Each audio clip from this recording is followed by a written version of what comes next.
Hello everyone, जय भीम, नमो बुद्धाय। स्वागत है आप सभी का ट्रूथ लिटरेचर में।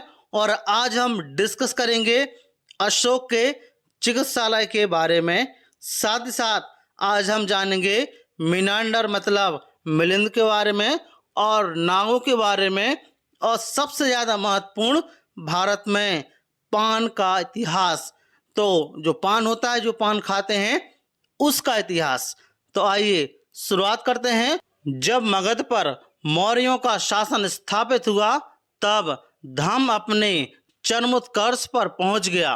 सम्राट अशोक गंगा घाटी के धम्म को उठाकर विश्व धर्म का रूप दे डाले। जिन लोगों को अशोक के धम्म के बारे में कोई संशय है, उन्हें अशोक का भाब्रू लघु शिलालेख पढ़ना चाहिए, जिसमें साफ लिखा है बुद्ध सी धम्म सी संग सी, जो कि आप चित्र संख्या 27 में देख सकते हैं। सम्राट अशोक की आस्था बुद्ध, धम्म और संघ में थी।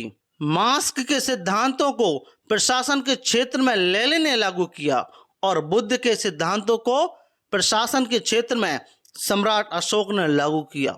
और यह बौद्ध प्रभाव था कि प्रशासन क्षेत्र में न केवल मानवाधिकार संरक्षण को बल्कि जीवाधिकार संरक्षण को भी स्थापित करने का श्रेय सम्राट अशोक को है। जयचंद विद्यालंकार ने मौर्य प्रशासन लिखने पर आपत्ति की और अपने इतिहास ग्रंथ में मौर्य शासन की जगह मौर्य अनुशासन का इस्तेमाल किया।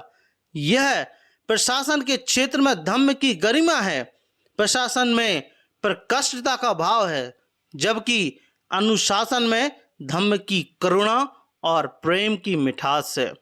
जयचंद विद्यालंकार ने यह बात इसलिए कही कि अशोक ने शिलालेखों में अनुशासन शब्द है।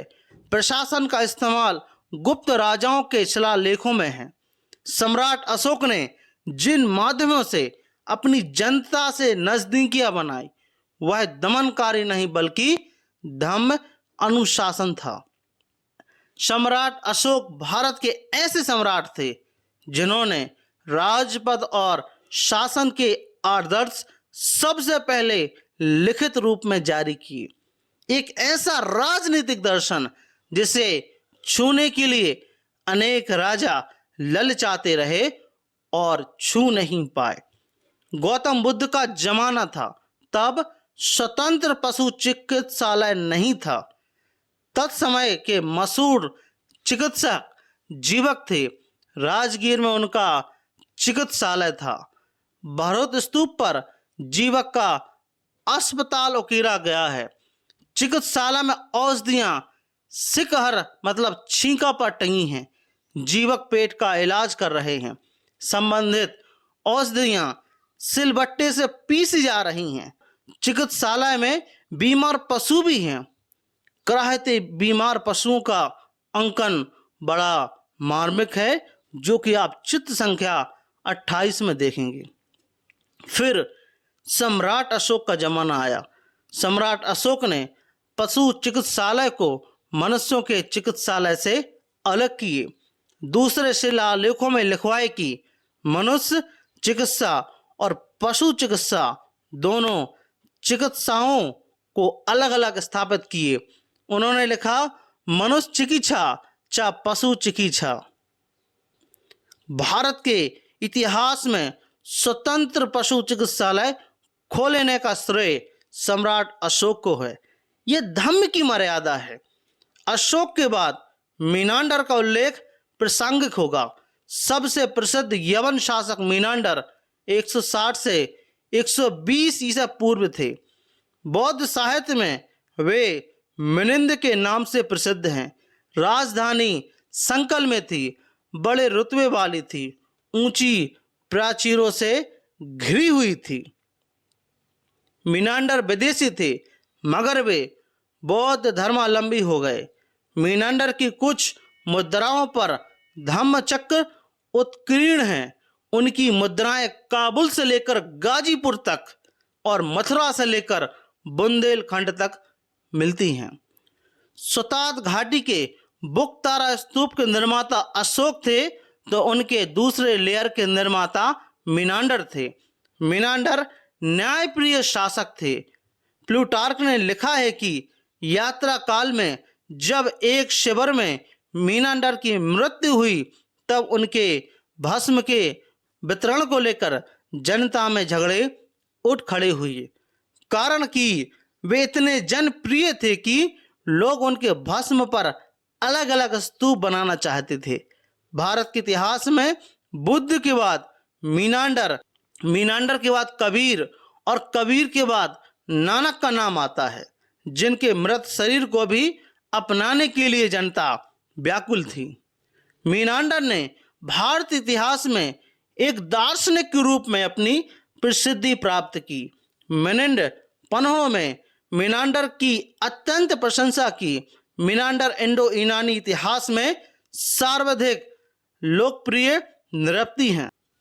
राजा पोरस ने राजा सिकंदर से कहा था कि मेरे साथ वो व्यवहार करो जो एक राजा दूसरे राजा से करता है, किंतु भिक्खु नागसेन ने राजा मीनांडर से कहा कि राजा की तरह शास्त्रार्थ करोगे तो नहीं करेंगे, विद्वान की तरह करेंगे तब करेंगे।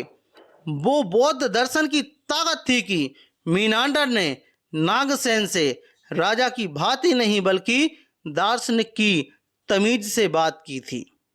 मध्य प्रदेश के ग्वालियर में पवाया है। इसे प्राचीन समय में पद्मावती कहा जाता है। विदिशा के नागवंशियों ने 31 ईसा पूर्व में इसे अपनी राजधानी बनाई थी। नागों के इस राजधानी का वर्णन खजुराहो के शिलालेख में है। राजधानी की रचना अभूतपूर्व थी।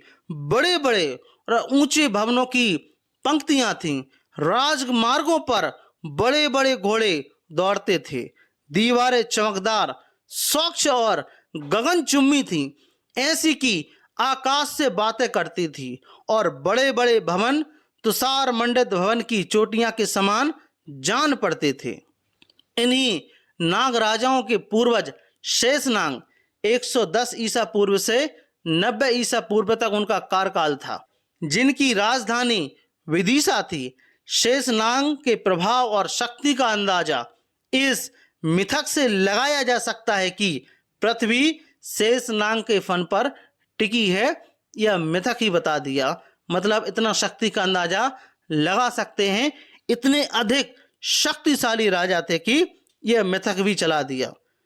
पद्मावती के नाग राजाओं ने धम्मचक्र प्रकार के सिक्के जारी किए। यही प्रमाण है कि वे बौद्ध थे। नागों का योगदान न केवल बौद्ध सभ्यता के लिए बहुमूल्य है, बल्कि अन्य क्षेत्रों में भी काफी योगदान है। भारत में पान मतलब तांबुल की खेती आस्तिकों ने आरंभ की। सुपारी, चूना और खेल लगाकर बीटक मतलब बीड़ा बनाने की कला इन्हें मालूम थी। इसलिए तांबे के रंग के आधार पर इसका नाम तांबुल किया। अरब और ईरान के लोग जब तांबुल से वाकिफ हुए तो वे इसे अपने देश ले गए। यही कारण है कि तांबुल को अरबी में तंबुल और फारसी में तंबोल कहा जाता है। द्रविड़ों ने इसे बैटलई मतलब बीटक कहा। तमिल और मलयालम में यही नाम प्रचलित है। दक्षिण से बैटलई को पुर्तगाली यूरोप ले गए। पुर्तगाली, जर्मन, फ्रेंच, स्पेनिश, अंग्रेजी अनेक यूरोपीय भाषाओं में बैटलई का बैटल नाम प्रचलित है। भारत में पान को लोकप्रिय बनाने का श्रेय नागों को है, इसलिए पान को नागलता या नागवल्ली भी कहते हैं। मराठी में इसे नागवेल तो गुजराती में इसे नागरवेल कहा जाता है। नागरवेल में रा संबंध कारक है। आप यहाँ नागरी लिपि को याद कर सकते हैं। नागरी लिपि नागों की देन है।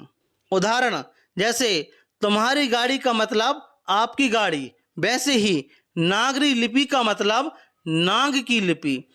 तुम्हारी और नगरी दोनों में री संबंध कारक है। संबंध कारक का अधिकार भी बोधक होता है। नगरी लिपि पर नागों का अधिकार था, मतलब नाग लोग नागरी लिपि के लेखन में सिद्धहस्त थे और इन्हीं लोगों ने ही इस प्रकार की लेखन कला को पहली बार प्रयोग में भी लाया। महाराष्ट्र के भंडारा जिले में पबनी नामक नगर है। यह वैनगंगा के तट पर नागों का नगर है। नगर के दक्षिण में एक 20 फुट ऊंचा मिट्टी का टीला है। सन 1969-1970 में इसकी खुदाई हुई। खुदाई में महास्तूप मिला। यह महास्तूप अशोक से पहले का है, इसलिए कि खुदाई में बुद्धकालीन आहत मुद्राएं भी मिली। समय के साथ साथ स्तूप का विस्तार होते गया। अनेक नाग दानदाताओं ने स्तूप के निर्माण में योगदान किया। इसमें एक नाग थे नाग पच निकाय। ये पांचों निकाय के ज्ञाता थे। एक वेदिका स्तंभ पर इनका नाम लिखा है। पंच निकाय का मतलब है दीर्घ निकाय, मध्यम निकाय, संयुक्त निकाय, अगोत्तर निकाय और खुद्दक निकाय। इससे यह भी साबित होता है कि बौद्ध निकायों की रचना काफी पहले हो चुकी थी। स्तूप के शिलालेखों पर अनेक बौद्ध नाग दानदाताओं के नाम अंकित हैं। अनेक नाम के अंत में नाक है, जैसे कि नदनाक, बालकनाक आदि। महाराष्ट्र की अनेक चैत्य गुफाओं को नाग दानदाताओं ने आर्थिक मदद की, निर्माण में सहयोग किए और अपने नाम शिलालेख पर अंकित कराए। ये अपने नाम के अंत में नाक लिखते हैं। उदाहरण देखिए, जैसे कि जब आप भाजे देखने जाएंगे तो वहाँ पर अनपी नाक, बासुर नाक आदि। पबनी में जाओगे तो आपको नदनाक, बालक नाक का नाम मिलेगा। ऐसे ही जब आप कन्हेरी जाओगे तो अपरे नाक, नाक नाक, गोल नाक के पुत्र, खांद नाक की माता आदि। आप करले जाओगे तो वहाँ मितादेव नाक, अगमित्रा नाक के पुत्र, महादेव नाक की माता आदि। जुन्नार में थामुती नाक आदि। शिवनेरी में बिरसे नाक आदि। नासिक में एरो हल्ल्या चालीसा नाक की पुत्री, छाकले पाकिया राम नाक आदि। बेडसा में अबदेव नाक की पत्नी, पुष्प नाक के पुत्र आदि आपको ये नाम मिलेंगे। प्राचीन काल में सभी बौद्ध नागों को आभार, जिन्होंने धम्म के विकास में सहयोग किए और जिनकी अमर गाथाएं आज भी शिलालेखों पर अंकित हैं। आई होप इस वीडियो के माध्यम से हमने समझने का प्रयास किया कि अशोक के जो चिकित्सालय थे, हॉस्पिटल थी, तो वह जानवरों के लिए भी थी और इंसानों के लिए भी थी। हमने मीनांडर के बारे में भी जानने का प्रयास किया, साथ ही साथ नागों के इतिहास के बारे में जाना, पांड के इतिहास में जाना और नाग कौन थे वह भी हमने जानने का प्रयास किया। तो आपका इस टॉपिक के बारे में क्या मानना है, प्लीज़ हमें कमेंट बॉक्स में ज़रूर बताएं। और यदि आप ट्रुथ लिटरेचर पर नए हो तो ट्रुथ लिटरेचर को आप लोग सब्सक्राइब जरूर करें, साथ ही साथ हमारी वीडियोस को शेयर ज़रूर करें। जय भीम, जय भारत।